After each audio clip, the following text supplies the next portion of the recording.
শুধু দরকার BCS pass. আরে না না, অন্য কোনো পাত্র না, শুধু বিসিএস পাস করা। আচ্ছা, আমি তোমার সাথে একটু পরে কথা বলছি। হ্যাঁ, আমার মা?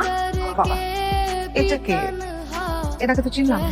সালাম করে নি পয়সা দেওয়ার পরে সালাম করে শুধু কম না। আরে আরে, আল্লাহ বাঁচা। কি? বেঁচে থাকো বাবা, বেঁচে থাকো। আমার নাম শফিকুল ইসলাম শফি। গ্রামের সবাই আমাদের শৈফা করে ডাকে। কিছুক্ষণ পূর্বে কাজে অফিসে গিয়ে আপনার মেয়েরে আমি বিবাহ করছি। সেই সূত্রে আমি আপনাদের জামাই। সর্বনাশ! কি? ইনাম বাজান জি, সালাম কি আরেকবার করবো? Shut up. রানু, এসব কি হচ্ছে? মা, তুমি তো সবসময় বিসিএস পাস ছেলে চাও। আমার কাছে বেশি ইম্পর্টেন্ট হচ্ছে ভালো একটা মানুষ। শফি খুব ভালো মানুষ। তোমাকে ডিরেক্টলি বললে তো তুমি মেনে নিতে না, এর জন্য নিজ দায়িত্বে নিজ খরচে বিয়েটা করে ফেলেছি। নিজ খরচ মানে? আমি তো বেকার, কাজ কাম করি না। বিয়ার সব খরচ আমি দিচ্ছি। তুমি বেকার, কাম কাজ নাই, কোথায় থাকো, করো কি? বললাম না বেকার, কিছুই করি না। আগে বেঁচে থাকতাম, টাকা পয়সা দিতে পারি না দেখে বেশ থেকে বাইক করে দিচ্ছি। পরে চিন্তা করলাম এত বড় শ্বশুর বাড়ি, বেঁচে থাকার দরকার নাই। তার মধ্যে একটু টানাটানির মধ্যে আছে। কাজটা কি ঠিক করছি না আব্বাজান? রানু, তুই কোন আক্কেলে এরকম একটা ব্যাকেলের মতো কাজ করলি? ছি, ছি, ছি, ছি, ছি। মা, ছিঁচি বলে তো কোনো লাভ নেই, বিয়ে তো হয়ে গেছে। এখন অন্য স্বামী। চুপ কর। আমি এই বিয়ে অস্বীকার করি। Excuse me, লাশ।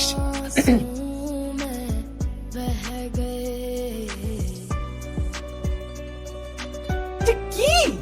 Disgusting! ছি, ছি, ছি, ছি, ছি। এটা কি ভদ্রলোকের বাড়ি না? শান্তি শান্তি শান্তি। আচ্ছা, দরজা খুলে এটা কি? আরে গ্রামে তো খোলা বাজারে টাটি করি। আপনি বাথরুম তো ছোট, দরজা বন্ধ, দম বন্ধ আসে। খোলা বাজারে টাটি করে আর গেল। এ ধরনের নোংরা শব্দ এই বাসায় উচ্চারণ করবে না। গ্রামে তো আমরা এই শব্দ উচ্চারণ করি। আর এই শব্দ নোংরা হইব কেন? এটা তোমাদের গ্রাম, শহর, ভদ্রলোকের বাড়ি। আচ্ছা, ভদ্রলোকের বাড়িটা কি? আমার শ্বশুর বাড়ি। এখনো স্বীকৃতি পাইনি, তবে ইনশাআল্লাহ ময় মুরব্বির দোয়া থাকলে অবশ্যই স্বীকৃতি পাবো। চুপ করো। ঠিক আছে, চুপচাপ থাকি, খুব খিদা লাগছে, খাই লই আগে। অনেক হয়ে যাবে, তুমি দেখো ওখানে গেলে তোমার ভালোই লাগে। আমাদান দাওতে যেতেছেন, কি খাইবেন না খাইবেন পেট খারাপ হয়ে যেতে পারে। বেরের শরবত খান, পেট ঠান্ডা, মাথা ঠান্ডা, দুনিয়া ঠান্ডা। উস্তাদ জিনিস আমাদের আপনার জন্য আছে। ননসেন্স। এটা শহর, তোমার গ্রামের বাড়ি না। ভদ্রলোকের বাড়িতে থাকতে হলে তাদের মেজাজ, মর্জি, চাল চলন এগুলো শিখতে হয়। যখন ঘরে ঢুকবে লক করে ঢুকবে।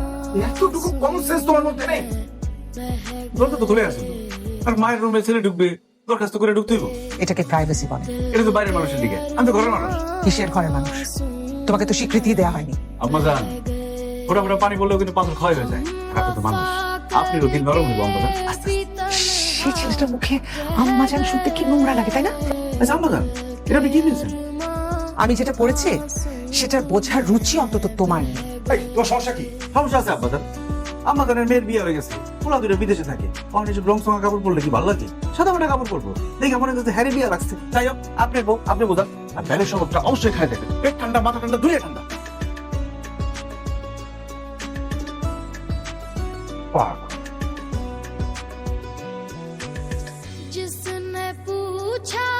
আমার মনে হয় অশিক্ষিত জামাই এই কথাটা ঠিকই বলেছে, একটু বেশি ব্রাইট। আমার বয়সের জন্য শাড়ি। তোমাকে এই শাড়িতে অনেক সুন্দর লাগছে। আমি তো বলছি কি পাগল ছাগলের কথা ধরে বসে আছো। চল তো। আচ্ছা শোনো শোনো, ওই শরবতটা কি খেয়ে গেলে ভালো হতো না? না ঠিক আছে, দরকার নেই, চল। চলো, দরজা খোলো। আরে এইটা চাবি।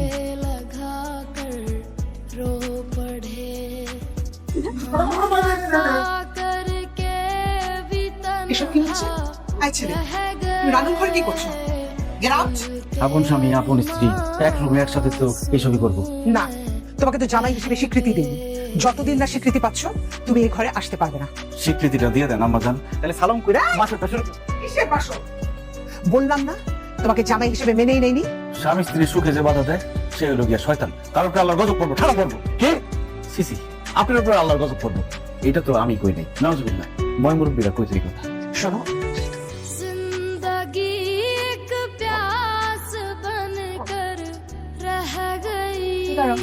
কি দেখো? দেখতেছি বাজার আছে নাকি? একটা ভরপুর বাধা করলে কেমন? ভরপুর বাজার করলে খুবই ভালো লাগে। বাজারের টাকা মারা ছাড়া তো তোমার ইনকামের কোনো রাস্তা দেখছি না। মা, এসব কি বলছো? ও বাজারের টাকা মারবে কেন? 10 টাকার লিপস্টিক কিনে দেওয়ার সামর্থ্য নাই, সে তো বাজারের টাকা মারবেই। আম্মা জান, সন্তান কিন্তু বাবা মার টাকা মারতেও পারে, চুরিও করতে পারে। আর বাবা মার টাকা নিলে সেটা চুরিও হয় না, মারাও হয় না। সেটা হচ্ছে অবাধ্য সন্তানের দোষী করা। আমাকে এত ব্যাখ্যা দেওয়ার দরকার নেই। এ বাড়িতে তোমার কি অবস্থা সেই ব্যাখ্যাটা একটু স্পষ্ট করো। একে তো বেকার, ভিক্ষাও করতে পারবে না, ভিক্ষুকের একটা আয় আছে, আর যে থালাটায় ভিক্ষা করবে সেটা তো আমার বাড়ি থেকে দিতে হবে।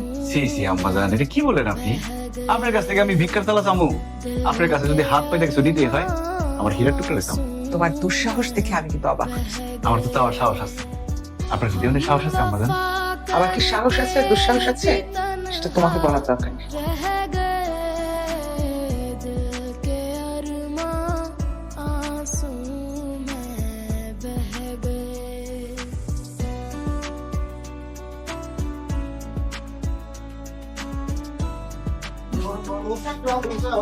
ম্যাডাম অভিযোগ করেছেন 5 লক্ষ টাকা চুরি হয়েছে। আমরা রুমটা তল্লাশি করতে চাই। ইন্দালিল্লাহ, এত টাকা অবশ্যই তল্লাশি করবে, তল্লাশি করেন। এই, তল্লাশি করো।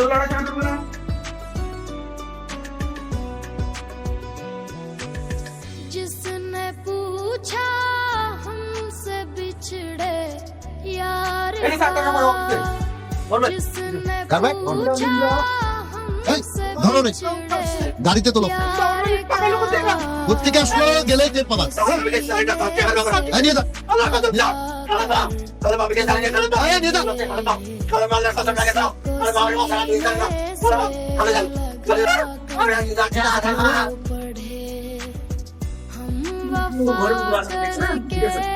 भी तन्हा रह गए दिल के अरमां में बह गए। ডিভোর্স পেপার নিশ্চয়ই বিষয়টা তোমার কাছে ক্লিয়ার। আপনি কি আমার স্ত্রীকে ডিভোর্স দিতে বলতেছেন?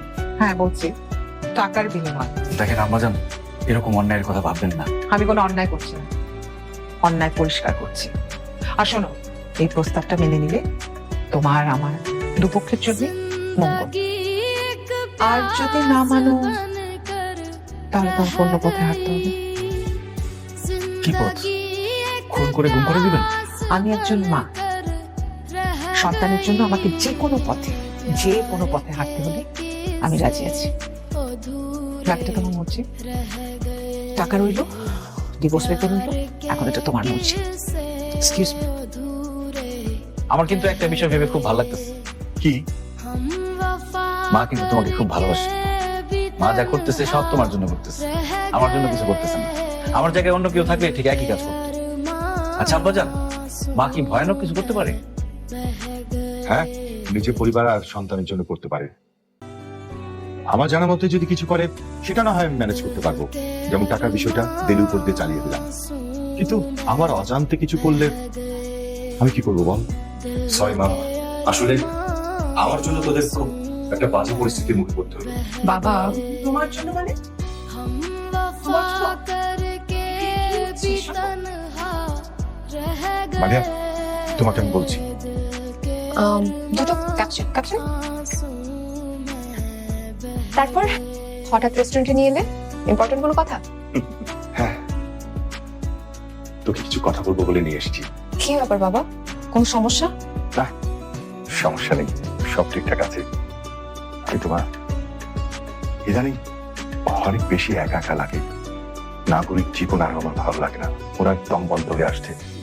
রাস্তায় খেলে ফিরে যেতে মন চায়। মানুষের জীবনে একটা সময় আসে যখন মাটি, শিকড় এইসব জিনিস টানে। তুমি একটা কাজ করো না, কিছুদিনের জন্য গ্রামের বাড়ি ঘুরে আসো। এখন তো তোমার অফুরন্ত সময়। হ্যাঁ, আমার হাতে তো এখন অফুরন্ত সময়, কিন্তু মা একটা দায়িত্ব তো বাকি আছে, তোর একটা ব্যবস্থা করে দেওয়া। বাবা, আমার এমবিএটা শেষ হোক, তাছাড়া তুমি এসব নিয়ে কেন ভাবছো? ভাইয়ারা তো আছে। হ্যাঁ সেটা তো জানি না, তোর বাইরা দেশের বাইরে পরিবার নিয়ে খুব ভালোভাবে আছে। হয়তো ওরা একদিন তোকে বিদেশ নিয়ে চলে যাবে, আনন্দে উৎসবে বেদনায়। আমি তো ওদেরকে কখনোই কাছে পাই না। না, এটা নিয়ে আমার কোনো ধরনের অভিযোগ নেই, কিন্তু বাবা হয়ে সন্তানকে বুকে জড়িয়ে নেয়ার হাহাকার, হাত তো তৃপ্তি, সেটা তোমার থেকেই জানি।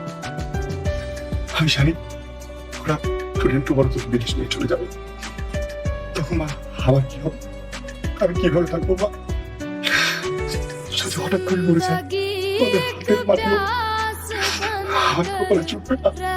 বাবা, তুমি সব কথা কেন বলছো? তোমাকে ছেড়ে আমি কোথাও যাবো না, আমি সবসময় তোমার কাছে আছি।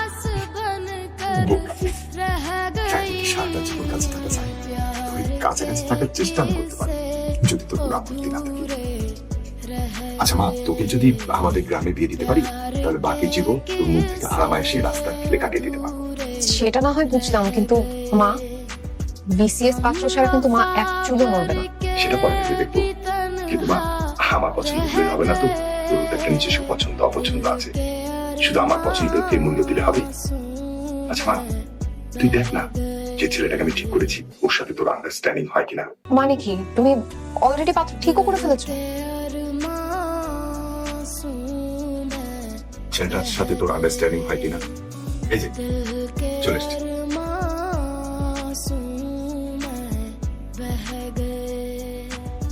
हम वफा करके भी तन्हा रह गए दिल के अरमां আশা ভূষা ছেলেকে এনে তোকে কবুল বলতে বললো, আর তুই বলে দিলি।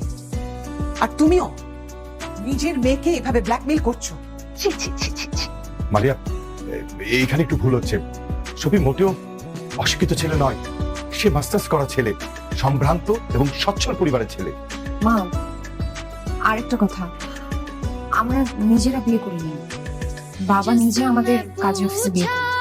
কিরে, সফি কোথায়? এই তো রে। ভেতরে? আচ্ছা মা, কি তোর পছন্দ হয়েছে? বাবা জীবনে একটা মাত্র বয়ফ্রেন্ড পেয়েছিল, তো ওর জন্য সেটাও দেখে যাও। তুমি যাও না, প্লিজ যাও। যা বাবা, বাবাকে ওই ছেলের জন্য কামড়ে হাড্ডি বানিয়ে ফেললি? এই ভুলে যাস না কিন্তু, ওই ছেলেটাকে কিন্তু আমি এনে দিছি। হ্যাঁ আচ্ছা ঠিক আছে, ভুলিনি, আমি যাবো। যা যা যা। আচ্ছা আমি ওয়েট করছি। হ্যাঁ আচ্ছা। रो पढ़े हम वफा আচ্ছা, करके भी তো তোমরা নিজেদের ইচ্ছায় সবকিছু করেছো, আমাকে একটাবার জানানোর প্রয়োজন বোধ করো? ঠিক আছে, তোমাদের ইচ্ছে মতো যা খুশি করো। আমি কে? আমি তো বাড়ির কেউ। আমি চলে যাচ্ছি। আম্মা, কোথায় যাবেন আপনি? গ্রামের বাড়িতে যাবেন তো? এক কাজ করি, চলেন আমি আর আপনি গ্রামের বাড়িতে চলে যাই। ওনারা বাপ মেয়ে শহরের বাড়িতে থাকুন, মা ছেলে গ্রামে থাকুন। চলেন। মালিয়া, আসলে আমি এই কথাগুলো তোমাকে বলার সাহস পাইনি। একটাবার বলে দেখতে পারতে। এই নাটক করার কি দরকার ছিল? ছেলেটার সাথে কত খারাপ ব্যবহার করেছে। সত্যি আমি খুব সরি, তোমাকে অনেক অপমান করেছি, অনেক কষ্ট দিয়েছি বাবা। Sorry sorry. না না মা, এটা কোনো ব্যাপার না। আমার জান, সালামটা তো ঠিক মতো করতে পারিনি। সালামটা কি একটু করবো? সালামি দেওয়ার দরকার নেই, জামাই হিসেবে একটা আদর আছে না? সালাম করো আমাকে, বিয়ের পর তো সালামি করবো না। শুধু আমাকে हम वफा करके भी तन्हा रह गए বাবা, বাবা বেচারা। ও শাশুড়ি রাগেন কেন, জামাই আদর করে না?